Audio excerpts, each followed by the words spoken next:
அனைவருக்கும் எனது பணிவான வணக்கங்கள். டெல்லியில் நடக்கக்கூடிய விவசாயிகள் போராட்டத்தை பார்ப்பதற்காக டெல்லி வந்திருக்கிறேன். அதில் கலந்து கொள்ளவும் இருக்கின்றேன். இந்த போராட்டம் இவ்வளவு நாட்களாக நடக்குது. ஏன் நடக்குது? இதுக்கு பின்னால தூண்டி விடுறவங்க யாராவது இருக்காங்களா? அரசாங்கம் சொல்ற மாதிரி உண்மையில என்ன பிரச்சனைன்றது ஒவ்வொரு இந்திய பிரஜையும் தெரிய வேண்டிய விஷயம். விவசாயம் இன்றைக்கு லாபகரமாக நடக்கல. நானும் ஒரு சிறு விவசாயி. நான் விவசாயத்தில் என்னுடைய அப்பா ஈடுபட்டு கொண்டிருந்த காலத்திலிருந்து பார்த்துட்டு இருக்கிறேன்.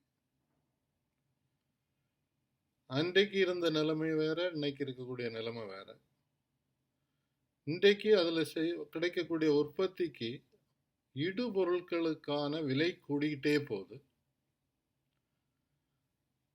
கூலி கூடிக்கொண்டே போகிறது. அறுவடை செய்வதற்கான செலவு கூடிக்கொண்டிருக்கிறது. ஆனால் அந்த பொருட்களை விற்பனை செய்வது என்று வரும்போது சந்தையில் சரியான விலை கிடைப்பதில்லை. இதனால தான் விவசாயிகள் பெரிய கடனாளிகளாக மாறிக்கொண்டிருக்கிறார்.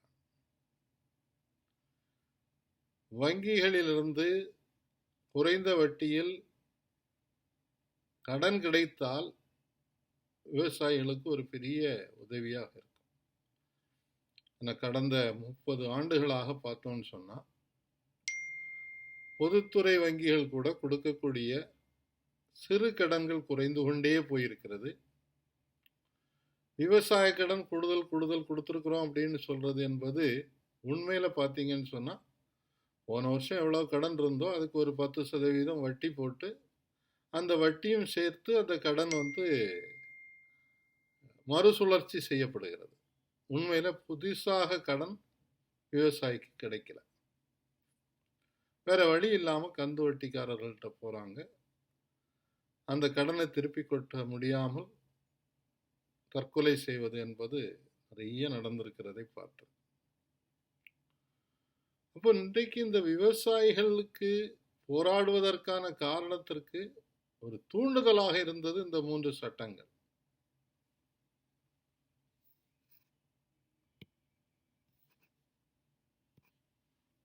அதே நேரத்தில் பென்டப் ஃபீலிங்னு சொல்லுவாங்க. ரொம்ப நாளா இருந்த பல்வேறு பிரச்சனைகள், அதனால இருந்த ஆதங்கங்கள், அதில் இருக்கக்கூடிய கோபம், இது எல்லாம் இந்த 3 சட்டங்களும் வந்ததும் அதனுடைய விளைவுகளை புரிந்து கொண்டு விவசாயிகள் போராடுவதற்கான காரணம் ஆயிடுச்சு. இதுல பஞ்சாப் ஹரியானாவிலிருந்து தொடங்கினாலும் காரணம் அங்க மண்டின்னு சொல்லக்கூடிய விற்பனைக்காக பொருட்களை கொண்டு போய் நீங்க உங்க உற்பத்தி பொருட்களை அங்க கொடுத்தா ஒரு குறைந்தபட்ச விலை கிடைக்கும் என்ற உத்தரவாதம் என்பது அங்க ரொம்ப நல்லா செயல்படுது. ரெண்டாவது, டெல்லிக்கு பக்கத்துல இருக்கிறதுனால அவங்களுக்கு டெல்லியில போராடுவது எளிதாக இருக்கிறது. ஆனா விவசாயிகளுடைய பிரச்சனை இந்தியா முழுவதும் இருக்கிறது. எனவேதான் இந்தியா முழுவதும் இன்றைக்கு அந்த போராட்டங்கள் வலுப்பெற்று வருகின்றன.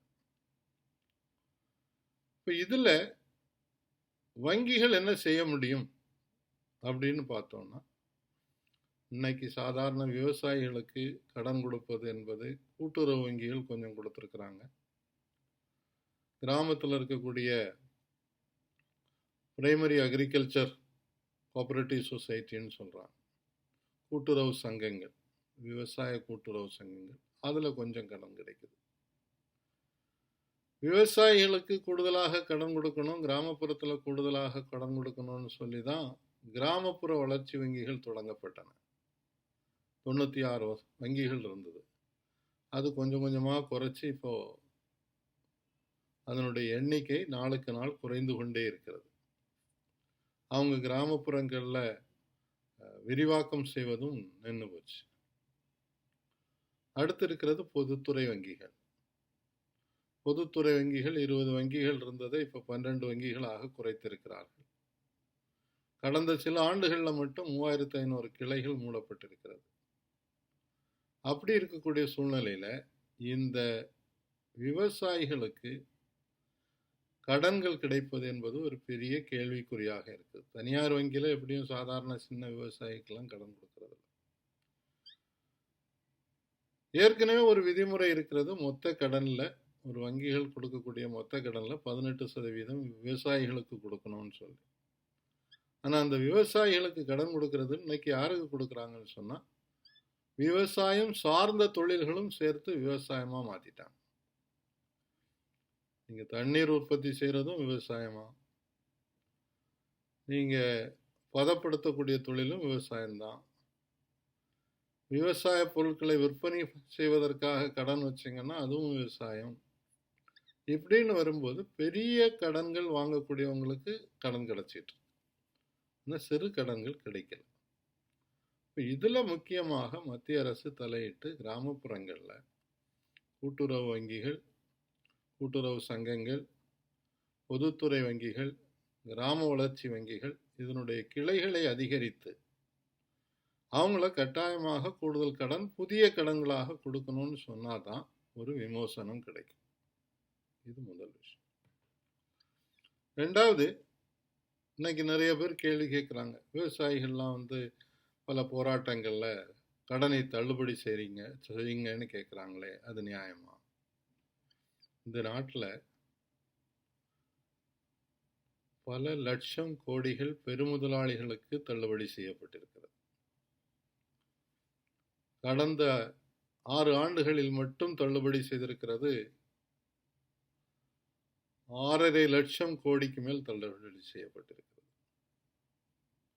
இது விவசாய கடன் அல்ல, பெரு முதலாளிகளுக்கு கொடுத்த கடன். அவங்களுக்கு செக்யூரிட்டி இருக்கு, வசதி இருக்கு. அவங்க இன்னைக்கும் ஆடம்பர பங்களாக்களில் ஆடம்பர கார்களில் தான் போயிட்டு இருக்காங்க. ஆனால் அவங்களுக்கெல்லாம் கடன் தள்ளுபடி செய்யப்படுது. அப்போ நமக்கு உணவு உற்பத்தி செய்து நமக்கு சாப்பாடு போடக்கூடிய இந்த விவசாயிகளுக்கு கஷ்டம் வரும்போது அது தள்ளுபடி செய்வதில் தவறில்லை. என்ன கேட்டால், ஒரு முறை இருக்கக்கூடிய எல்லா விவசாய கடனையும் கந்து வட்டிக்காரன்ட்ட வாங்கியிருக்கக்கூடிய கடன் உட்பட நான் பேங்கிங் ஃபினான்ஷியல் கம்பெனின்னு சொல்லி வங்கி சாரா நிதி கம்பெனிகள் இருக்குது, அவங்கள்ட்ட இருந்து வாங்கியிருக்க கடன் உட்பட எல்லாத்தையுமே ஒரு தடவை தள்ளுபடி செய்வது. அதுக்கு பிறகு புதுசாக கடன் கொடுக்கட்டும். அப்போ தான் விவசாயத்தில் உண்மையில் கடன் விவசாயிக்கு போய் சேரும். அதன் மூலமாக விவசாயம் வளர முடியும். இப்போ இந்த சட்டங்களை பற்றி போராடுறாங்களே அப்படின்னும் போது நிறைய கேள்விகள் கேட்குறாங்க. இந்த சட்டம் ஏற்றி ரொம்ப நாள் ஆச்சே, ஏன் இப்போ பெருசாக போராடுறாங்க? சட்டம் ஏற்ற அடுத்த நாள்ல இருந்தே போராட்டம் பல இடங்களில் தொடங்கிடுச்சு. பஞ்சாபில் குறிப்பாக பல்வேறு போராட்ட வடிவங்களுக்கு பிறகுதான் கடைசியாக இந்த நிலைமைக்கு வந்திருக்காங்க. அதில் அடிப்படையாக என்னன்னு சொன்னால், இந்த 3 சட்டங்களில் ஒன்று இன்றைக்கு அக்ரிகல்ச்சர் ப்ரொடியூஸ் மார்க்கெட்டிங் கம்பெனிஸ்ன்னு இருக்கு, பல மாநிலங்களில் சிறப்பாக செயல்படுது. அதில் மத்திய அரசு ஒரு குறைந்தபட்ச விலைன்னு ஒரு தானியத்துக்கு நிர்ணயித்தால் அந்த விலைக்கு அந்த மண்டின்னு சொல்லக்கூடிய ஏபிஎம்சின்னு சொல்லுடைய கடைகளில் அதை வாங்கிக்கிடுவாங்க. இன்னைக்கு உங்களுடைய நெல்லோ கோதுமை குழுவையோ கொண்டு கொடுத்தீங்கன்னா அன்னைக்கே காசு கொடுக்கணும்னு அதில் விதிமுறை இருக்கு. அப்போ விவசாயிக்கு அந்த தொழிலை விவசாயத்தை ஒரு தொழிலாக செய்கிறதுக்கு அதுக்கு ஒரு ஊக்குவித்தலாக இருக்கிறது. நம்ம உற்பத்தி பண்ணி கொண்டு போனோம்னா நமக்கு காசு கிடைக்கும் நம்பிக்கை. இந்த சட்டத்தில் கொண்டு வந்திருக்கக்கூடிய திருத்தத்தின்படி பார்த்தீங்கன்னு சொன்னால், இதை தனியார் துறை இதில் எல்லாத்தையும் செய்துக்கலான்னா கொஞ்ச நாளையில் இருக்கக்கூடிய இந்த மண்டின்னு சொல்லக்கூடிய விவசாய பொருட்களை வாங்கக்கூடிய நிறுவனங்கள் மூடப்பட்டுவிடும். இப்போ உதாரணத்துக்கு மத்திய பிரதேசத்தில் இந்த சட்டம் அமலாகி இப்போ 6 மாதம் ஆயிடுச்சு. அங்கே என்ன ஆயிருக்குதுன்னு சொன்னால், ஒரு தனி வியாபாரி பல விவசாயிகளிடமிருந்து 8 கோடி ரூபாய்க்கு பொருட்கள் வாங்கிட்டு காணாமல் போயிட்டான். இன்னைக்கு வரை கண்டுபிடிக்க முடியலை, பணத்தை வாங்க முடியலை. ஒரு மண்டியில் அது நடக்காது. ஏன்னா அங்கே ஒரு செக்யூரிட்டி உண்டு. அவங்களுக்கு பதிவு செய்த பிறகு தான் வியாபாரி அங்கே போய் வாங்க முடியும். அதே மாதிரி விவசாயிகளையும் பதிவு செய்து வச்சிருக்கிறாங்க. அது ஒரு டெமோக்ராட்டிக்காக ஜனநாயக ரீதியாக செயல்படக்கூடிய அமைப்பு. ரெண்டாவது இப்போ வந்து கான்ட்ராக்ட் ஃபார்மிங்னு சொல்லி ஒப்பந்த விவசாயத்துக்கு முக்கியத்துவம் கொடுப்பதுன்னு முடியும்.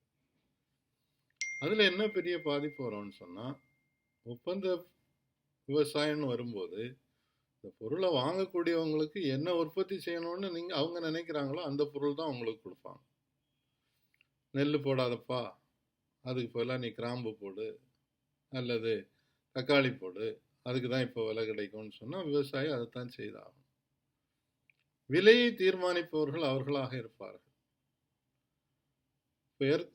அதே மாதிரி அந்த விவசாயிக்கு கடன் வாங்கணும்னு சொன்னால் அவங்களோட ஒப்பந்தம் போட்டால் தான் கடன் கொடுப்போம்னு பேங்க்கு சொல்லும். இப்போ ஏற்கனவே கரும்பு விவசாயிகளுக்கு, மாங்காய் விவசாயிகளுக்கெல்லாம் அந்த மாதிரி ஒப்பந்தம் இருந்தால் தான் பேங்க்குகளில் கடன் கிடைக்குது. அப்படி இருக்கும்போது இந்த ஒப்பந்த சாகுபடி முறை என்பது கொண்டு வரும்போது இந்த விவசாயம் முழுக்க முழுக்க பெருமுதலாளிகளுடைய ஆதிக்கத்துக்குள்ளால போயிடும். அவங்க என்ன விற்பனை செய்ய சொல்கிறாங்களோ அதுதான் விற்பனை ஆகும். எது உற்பத்தி செய்ய சொல்கிறாங்களோ அதுதான் உற்பத்தி செய்ய வேண்டிய கட்டாயம் வரும். இதை விவசாயிகள் புரிஞ்சிருக்காங்க. காலப்போக்கில் அவங்க விவசாயத்திலிருந்து அப்புறப்படுத்தப்பட்டு விடுவார்கள் என்பது விவசாயிகளுக்கு தெரியும். மூணாவது வந்து நமக்கு ஏற்கனவே எசென்ஷியல் கமோடிட்டிஸ் ஆக்ட்னு இருக்குது. அத்தியாவசிய பொருட்களை நீங்கள் வந்து பதுக்கி வைக்கக்கூடாதுன்னு ஒரு கட்டுப்பாடு இருக்குது. அந்த கட்டுப்பாட்டை எடுத்துடுறாங்க. இந்த கட்டுப்பாட்டை எடுக்கும்போது என்ன வரும்னு சொன்னால், குறைஞ்ச விலையில் வியாபாரி வாங்கிட்டு அதை தேக்கி வைத்து கொண்டு அதுக்கு பிறகு விலையை கூட்டுவோம். நீங்கள் வேறு வழி இல்லாமல் கூடுதல் விலை கொடுத்து வாங்க வேண்டியிருக்கும். இது வாடிக்கையாளர்களுக்கு பெரிய பிரச்சனை, விவசாயிகளுக்கு மட்டுமல்ல. இதில் என்ன வரும்னா, இந்த 3 சட்டங்களும் அமலாகும் போது இப்போ இருக்கக்கூடிய பொது விநியோகம் என்பது நின்று போகும். தமிழ்நாட்டில் இன்னைக்கு இலவச அரிசி இல்லைன்னு சொன்னால் நிறைய பேருக்கு டெய்லி உணவு கிடைப்பது என்பது மிகப்பெரிய கேள்விக்குறி. மாநில அரசுகள் தொடர்ந்து அதுக்காக மானியம் கொடுத்து அதை செய்துட்டு இருக்காங்க. இந்த மாநில அரசுகள் அந்த மாதிரி வாங்கி இலவசமாக கொடுக்கறது கூட பணம் இல்லாமல் போயிடும். ஏற்கனவே ஜிஎஸ்டி வந்த பிறகு மாநில அரசுகளுக்கு பெரிய பணப்பற்றாக்குறையாக இருக்கு. அப்படி இருக்கக்கூடிய சூழ்நிலையில் இந்த பொது விநியோகத்துறை மூடப்பட்டு விட்டால் நம்ம ஒவ்வொருவருக்கும் நம்ம சாப்பாடு என்பது